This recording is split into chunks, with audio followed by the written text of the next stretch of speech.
Hello everyone, and welcome back once again to Soft Stories. I'm Stratton, and today we are continuing our read-through of Silas K. Hocking's Real Grit. We're now a pretty substantial portion of the way through the book. We finished the first 5 chapters at the end of the last episode, and we have seen the blossoming relationship between Mr. Jack Formby and Miss Ada Woodville, though I suspect that there will be much that has yet to happen before the book reaches its conclusion. Last time, Jack and Ada wandered the moors together, admiring its beauty and comparing it to her Cornish seaside homeland. At the end of the last chapter, it was midwinter, early December, and Ada had gone off by herself to walk the moors, as is her wont. Jack had been away in London and so had not joined her on this journey, but a fog suddenly appeared in the early afternoon when she was away, and so she was lost on the moors. Jack managed eventually to find her, and in coming to grips with the potential for her disappearance or even death in the treacherous moorland with its potential to give way underfoot, or the potential for one to freeze overnight, he realized his feelings for Ada, realized that he loved her.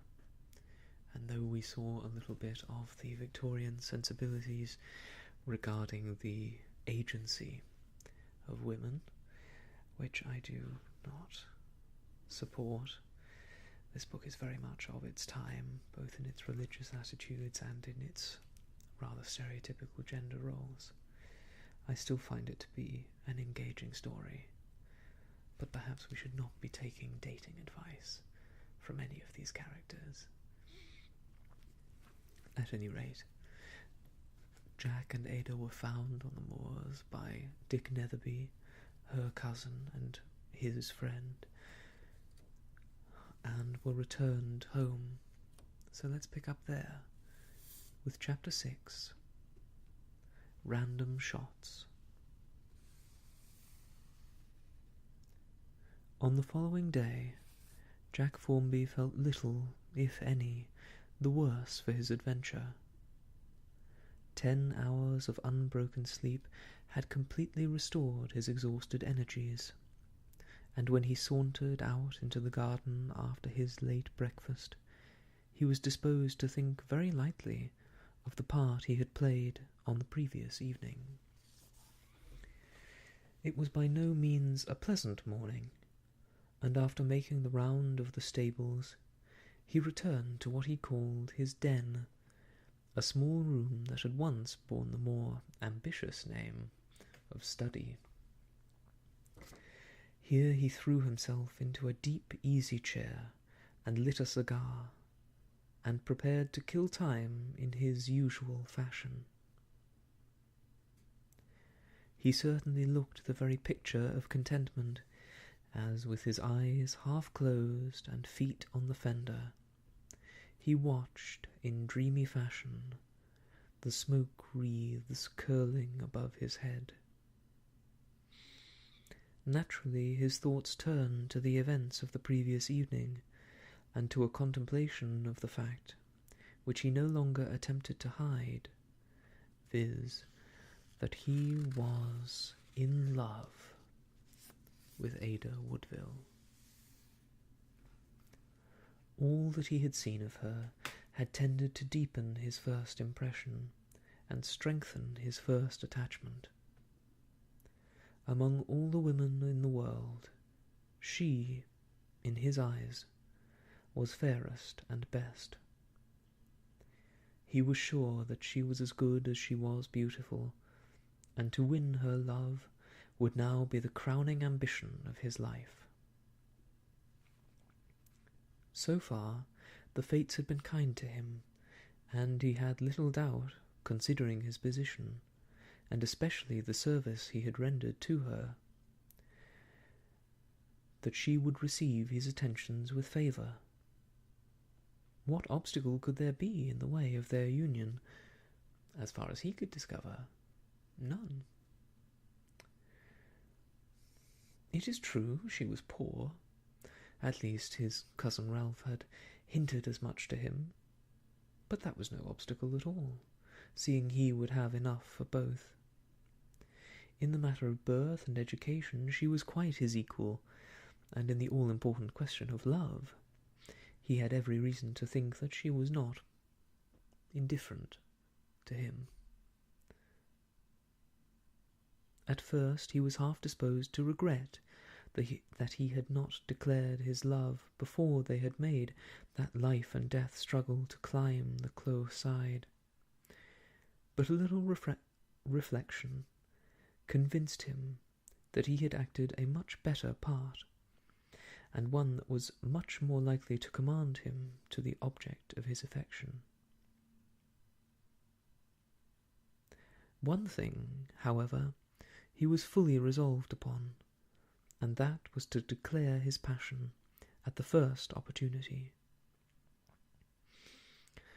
"My happiness will be complete when I know she loves me," he said to himself, and a pleasant smile lit up his handsome face, which, however soon, gave place to a more thoughtful expression, as he added, I wish I were more worthy of her, and that's a fact.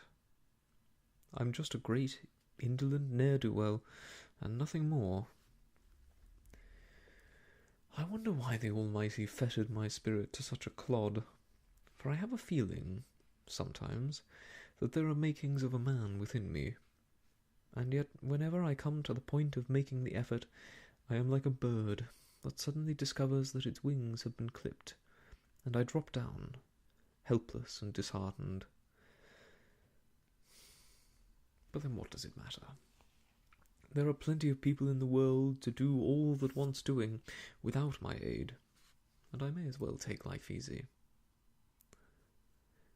This was always the finish of what Jack called his better moments, and relighting his cigar, which he had allowed to go out, he proceeded to puff at it with more than usual energy.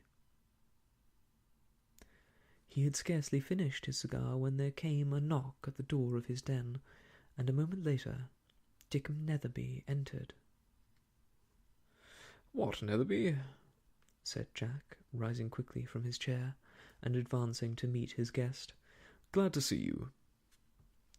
"Let me say ditto," said Dick, "for I was afraid I might find you in bed after last night's adventure." "Oh, I think I'm none the worse," said Jack lightly, "but how is Miss Woodville?" "Well, I hardly know," said Dick. "She is remaining in bed today, at any rate, but I think the shock to her nerves will be the worst of it." "I hope her long exposure to the cold will leave no ill effects behind," Jack replied.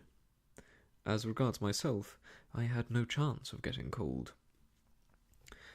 "The governor wouldn't rest till I had come across to see how you were," Dick answered after a pause, "and I also received a further commission from Ada to express to you her deep sense of your goodness in coming to her rescue. I don't know if I've used the right words or no, but that's the sense of it, at any rate, and you can sort it out at your leisure."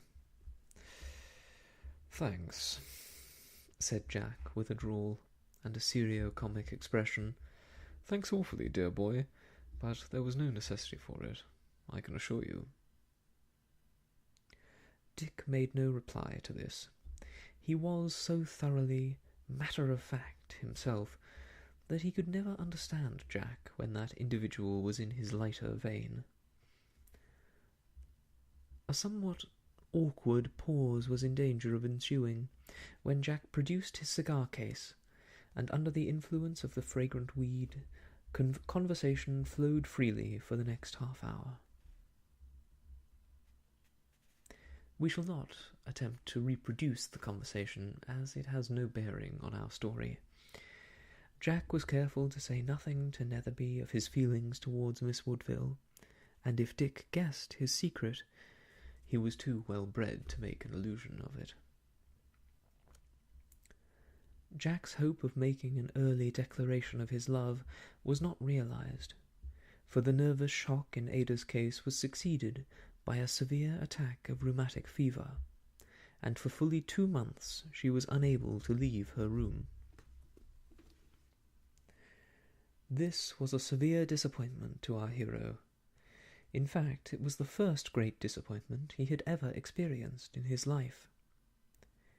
He had always been allowed to have his own way, or at least with very few exceptions, so that he bore this disappointment with a very ill grace, and every mark of impatience.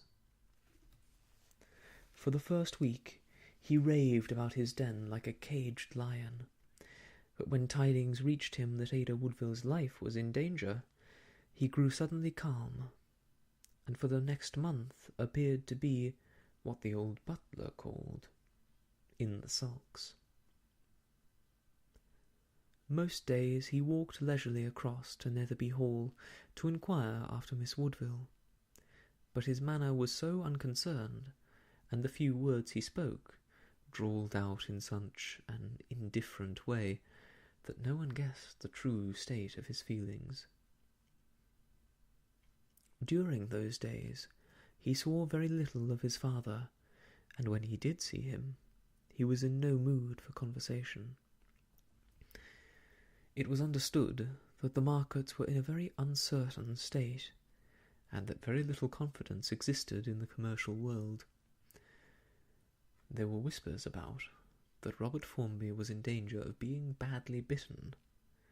Indeed, some people affirmed that he had been already let in heavily.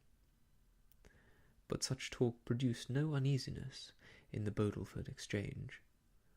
The house of Robert Formby was looked upon as being as safe as the Bank of England. Jack did not concern himself about his father or his silent ways. He was in little humour for talk himself, and so the days came and went with very little to break the dull monotony of his life, and without a care as far as the outside world was concerned. Meanwhile, Ada Woodville had struggled safely through the acute stage of her disease, and began to feel the exquisite pleasure of returning health and strength. After all the pain she had suffered,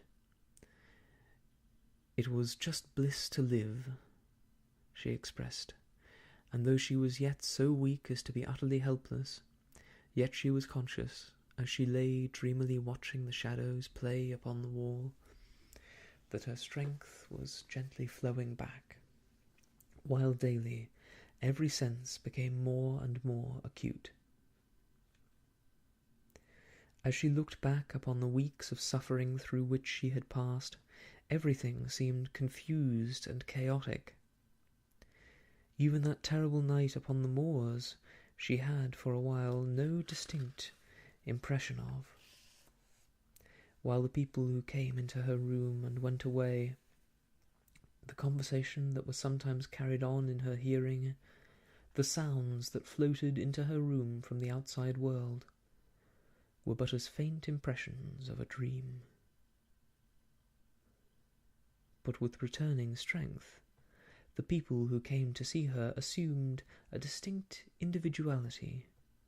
The dreamy hum of conversation resolved itself into words and sentences, and the sounds from the outer world took shape and coherency, until the sense of hearing became almost painfully acute, and she found herself listening intently to every sound that found its way into her room. One day, a sound of footsteps on the gravelled drive below her window sent all the blood rushing to her neck and cheek in a crimson tide. She knew the footstep well, and waited eagerly for Jack Formby's voice to float up from the hall below. And then, with a pleased smile upon her lips, she whispered softly to herself, "He does not forget me, and I shall be able to see him soon."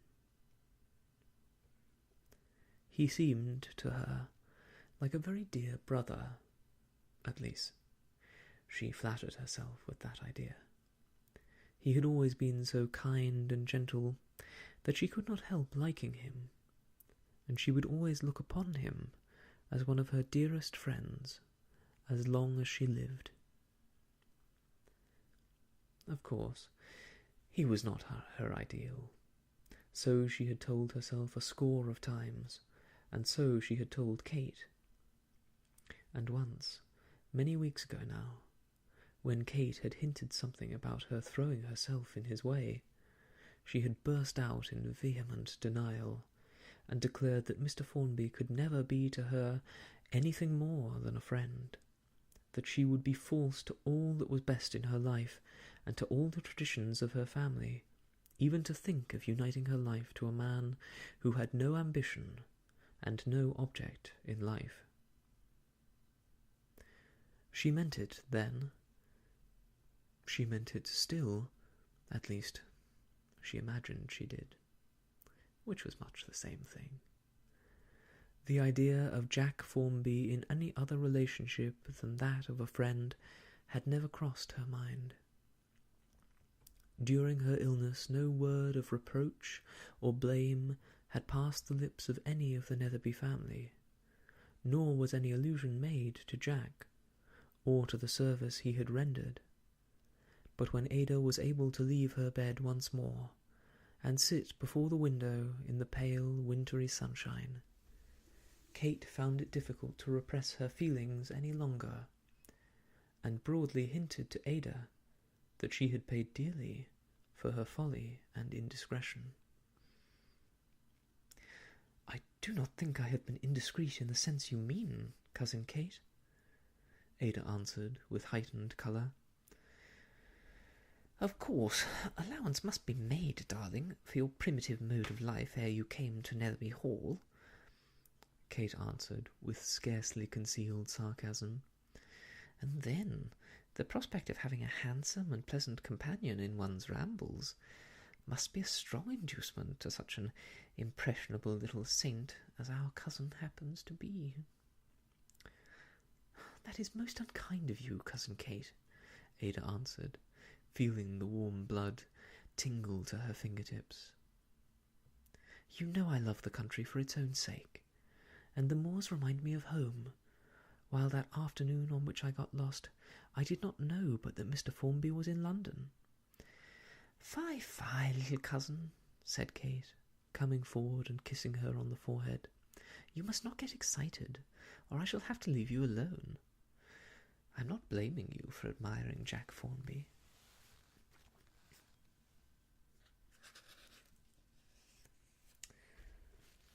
"I cannot help getting excited while you throw out such hints," Ada answered with warmth. "I admit that I like very much Mr. Formby as a friend, but you know that I do not admire him in the sense you mean." "I have heard you say so before," Kate answered with a smile, "but since he has saved your life, you will surely be able to overlook any failings he may have, and what, Cousin Kate?" Ada answered promptly. "Oh, well, on second thoughts, I think I'd better not say," Kate answered complacently, "for really, it will be hard for you to have to eat all your words when the time comes." "You talk in riddles, Kate," Ada answered sharply. "What time do you refer to, and what words will I have to eat?" "My sweet cousin, you should not get so excited," Kate answered, with the same provoking coolness. "You cannot be so blind to Mr. Formby's admiration of you, and of course he will follow up his advantage, and then, why, our sweet little Ada will never be so hard-hearted as to reject a lover that saved her life. And so a wedding in the fall, won't it be exquisite?" And Kate clapped her hands in apparent delight, while Ada bit her lips and looked vexed. "You have thrown out hints of this before," Ada answered at length, "and I have told you that it can never be. Even supposing Mr. Formby cares for me, which I do not for a moment believe, I could never, with my views of the seriousness and sacredness of this life, consent to—" "Oh, now don't," said Kate, interrupting her. "Think of all these heroic utterances you will have to swallow and forbear." "I will not forbear," said Ada, stung almost to desperation. I will never marry a man I cannot admire and reverence. Mr. Formby is kind and considerate, and, more than that, he has saved my life, and for that I owe him a debt of gratitude I can never repay. But before I can marry him, he must wholly change, or I must." Kate laughed, a little mocking laugh, and then answered, "Oh, the change, my darling, will be easily wrought. For love, they say, can transmute the commonest metal into purest gold." "I really cannot think in what motive you have in making me talk in this way," Ada answered after a pause. "But if your own affections lie in that direction, you need not fear that I will stand in the way." In a moment, Kate's face flushed crimson, while the mocking smile vanished from her face as if by magic, and drawing herself up to her full height, she said, in her severest manner, "Never speak in that way again, Ada." "My dear cousin," said Ada with mock seriousness, "you should not get excited. Moreover, those who banter others should expect to be bantered themselves." Quite right, Kate answered, recovering herself by a sudden effort, and beaming on Ada with her old supercilious smile. "But you quite startled me with your foolish speech. So we will drop this subject, if you have no objection." "None at all," said Ada, and a few minutes later, under some excuse, Kate had left the room. Chapter 7. A Confession of Love. About a month after the conversation recorded in the last chapter, Ada found herself, one sunshiny afternoon, sitting in the big window of the drawing-room alone. The other members of the family, taking advantage of the fine weather, had gone out on various errands, leaving Ada to entertain herself with fancy work or with books. She was not at all sorry at being thus left alone, and though she regretted that the keen, searching east wind still kept her a prisoner, yet she was not disposed to grumble.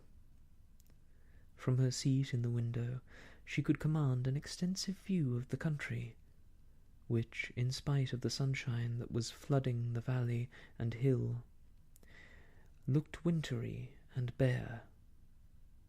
In the valley below, glimpses of the Bodle could be seen flashing in the sunshine, and on the other side, just where the valley took its bend, the smoke could be seen rising from the chimneys of Rycroft, the beautiful home of Jack Formby.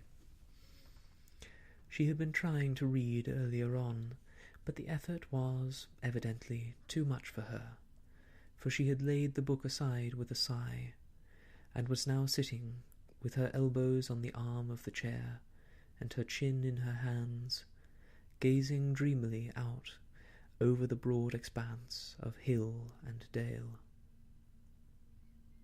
It was little, however, that she saw of the landscape.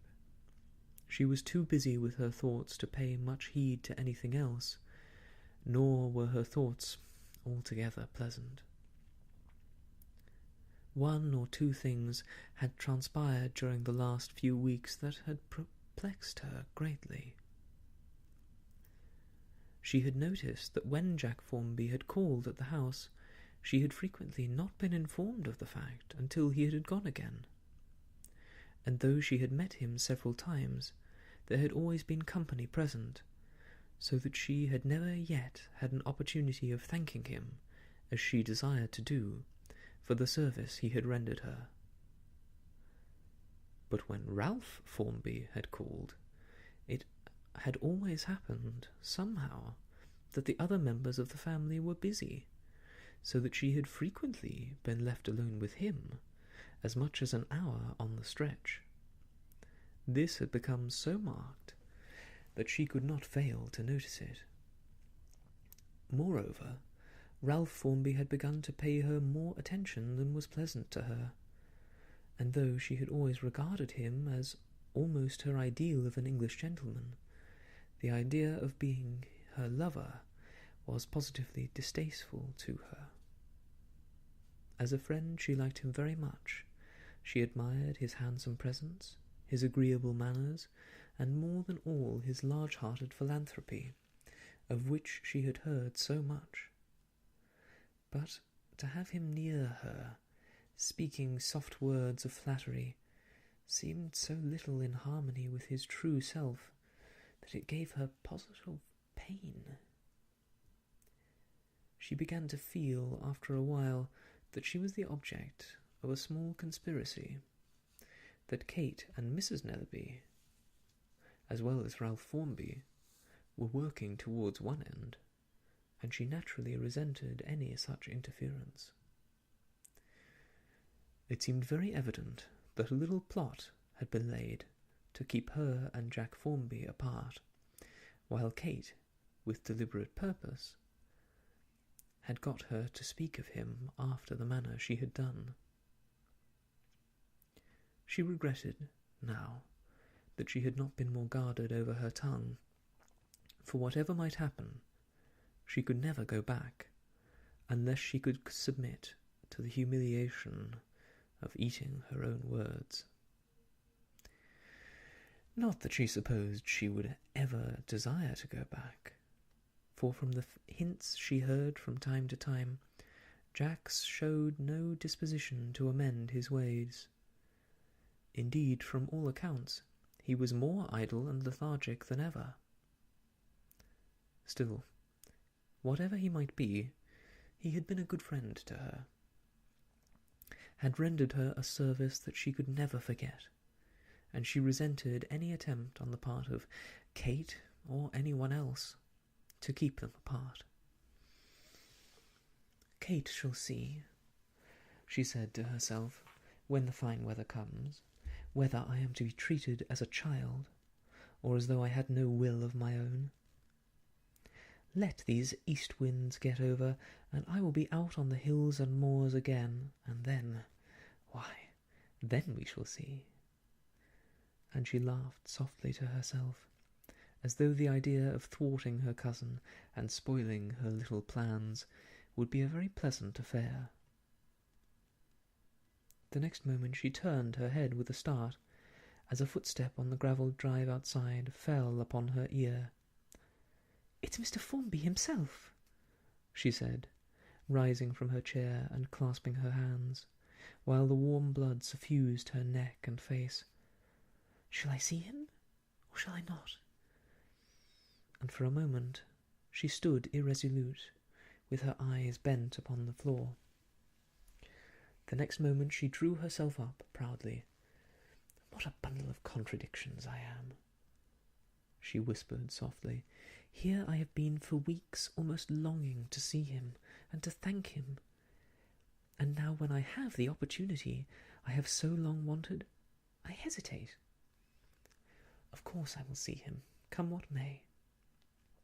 But Kate thought he was from home, or she would not have left me alone this afternoon.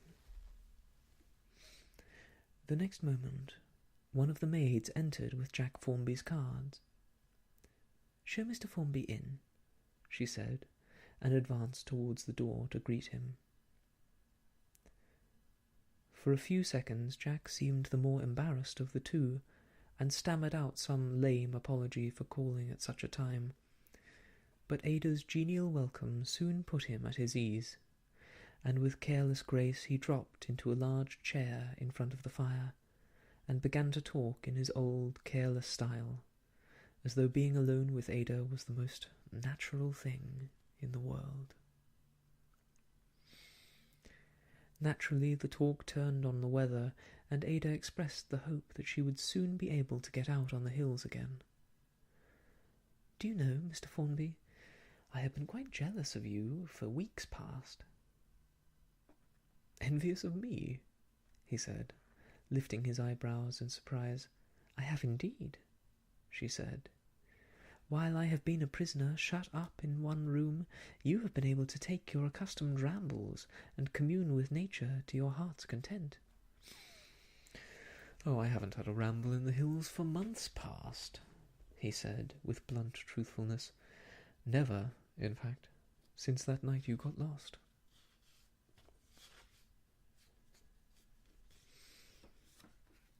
"Why, how is that?" she said, looking surprised. "I thought you were so fond of roaming over the moors and hills." "Well, so I am," he said, hesitatingly, and in some confusion. That is, I am in some circumstances." "Oh, you mean," she said, "that you're fond of the country only in the summer and autumn time, when the fells and moors are in all their glory of foliage and colour?" "Well, no, not exactly that either," he said, shifting uneasily in his chair. "The fact is, Miss Woodville, I am not such an enthusiastic worshipper of nature as you might have imagined."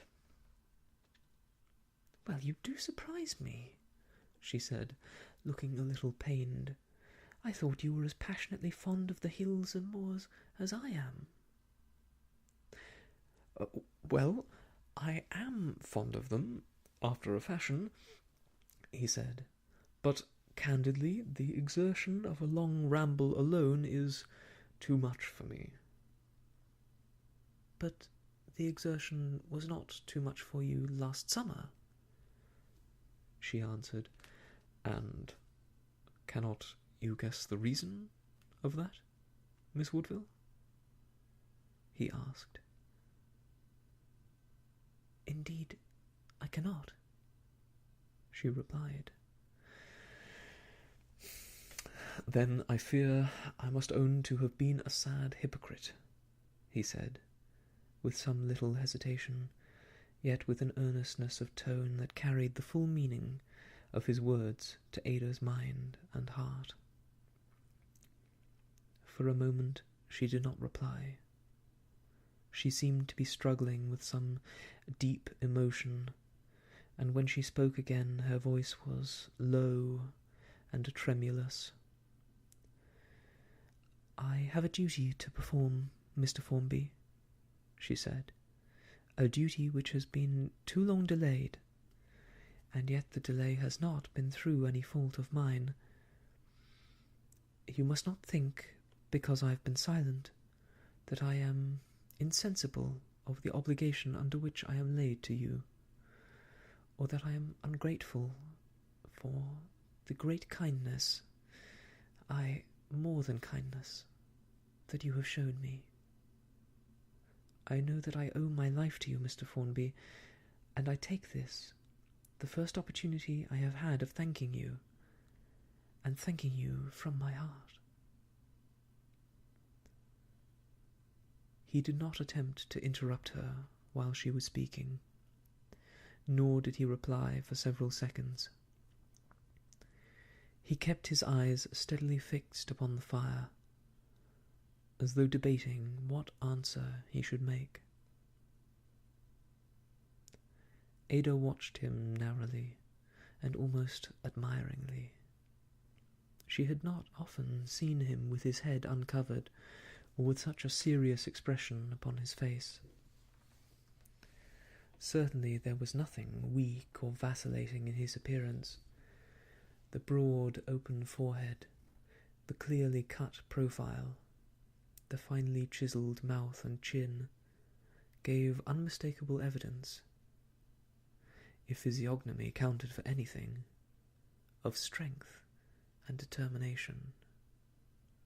How was it that his character so belied his face? How was it that such a handsome presence was allied to such an indolent and unworthy life?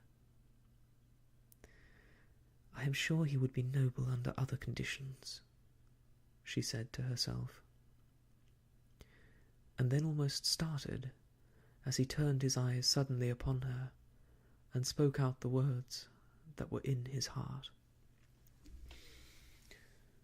You know, Miss Woodville, that I do not desire thanks, and yet I will not deny it. Your words are sweet to me, but sweeter still is the knowledge that I have been permitted to be of some little service to you. I would willingly have died on the moors if it would have saved your life.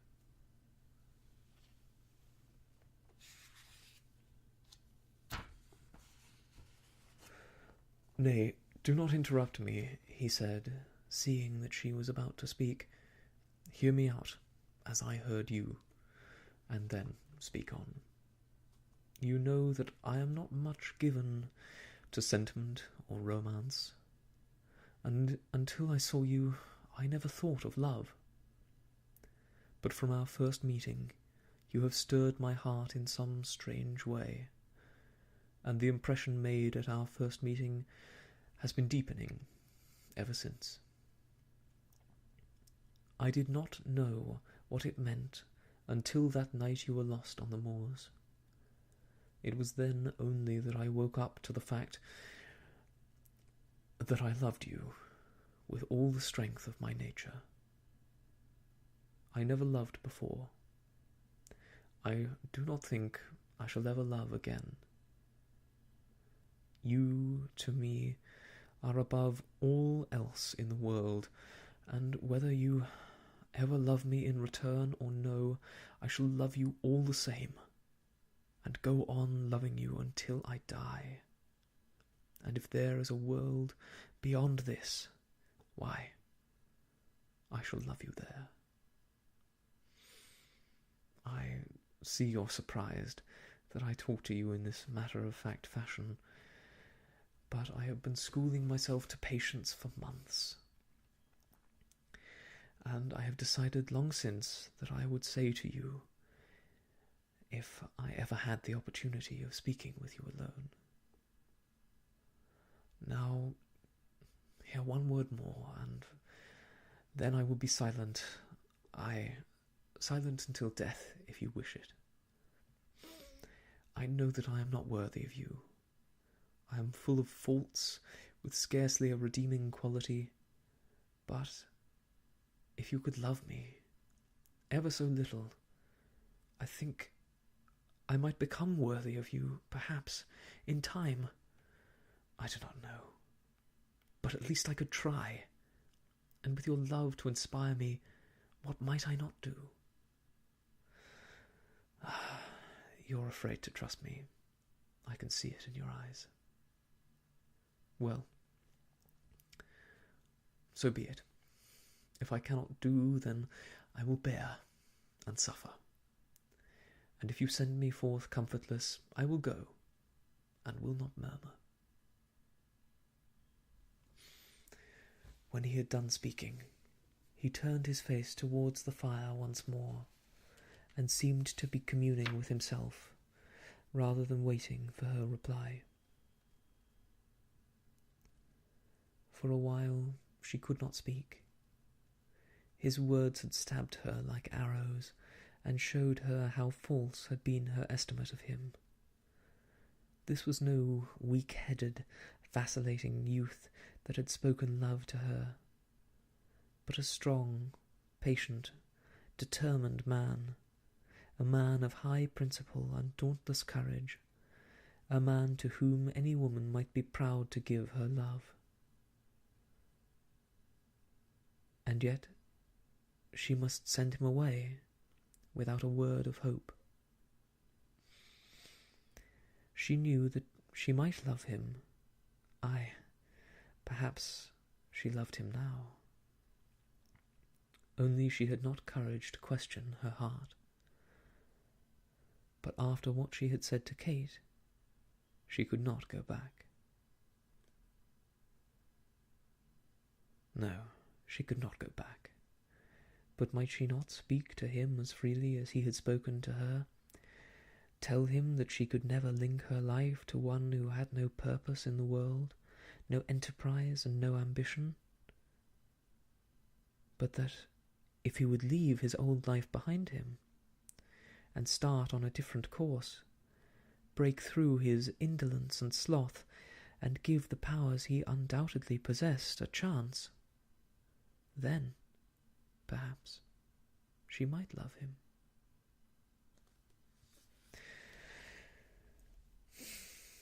"You do not speak," he said, at length, rising from his chair and buttoning his coat over his broad chest. "I had hoped that you were not altogether indifferent to me." "Oh, Mr. Formby," she said, almost passionately, "do not think I am ungrateful, or that I am insensible of the honour you do me. But I cannot now promise what you ask," with an emphasis on the now. But he did not heed the emphasis. The word "cannot" fell on his ears like the death-knell of his hopes, and without another word, and without giving Ada the chance of explaining, he moved, slowly, toward the door, like one in a dream, and passed out into the hall and out of the house. He almost stumbled over Mrs. Netherby and Kate, but he did not heed them. Indeed, he did not see them. The secret hope that he had cherished so long had been suddenly dashed to the ground, and all the world for the time being had become a blank. He walked away towards Rycroft, unconscious of every surrounding, and when he reached his own den, he could not remember a step of the way which he had come, nor whether he had met anyone on the road. Locking the door, he threw himself into his favourite chair, and lit a cigar, but more from force of habit than from any desire to smoke. Yet he might have done many a worse thing. The mild narcotic helped to soothe his nerves, and by the time his father returned, he was himself once more, and by a tremendous effort even brought himself to discuss the political situation, which, in view of the fact that Parliament had just been dissolved, was absorbing everyone's attention.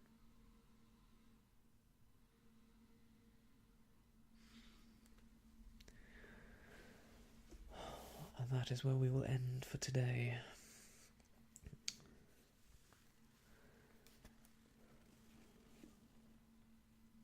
I admire Ada, her strength of will to know that what is not right now is not right now, and to not trust in hope of change where there is yet no evidence of it. It's a hard thing to do. But I feel for Jack. have experienced that moment of uncertainty after one tells someone of their feelings for them, and it's never an easy thing. But that does not mean for his effort that he is entitled to anything. And a man who is full of indolence and languor and a total lack of desire for self-improvement, or has shown to the world those things, even if he feels in his heart that he might change, is not yet ready for anything else. But the book is far from over, and perhaps we will see a change in Jack Formby and in Ada Woodville, in their situations and lives. But that is for another time. So thank you for joining me today, and I hope to see you soon. Goodbye.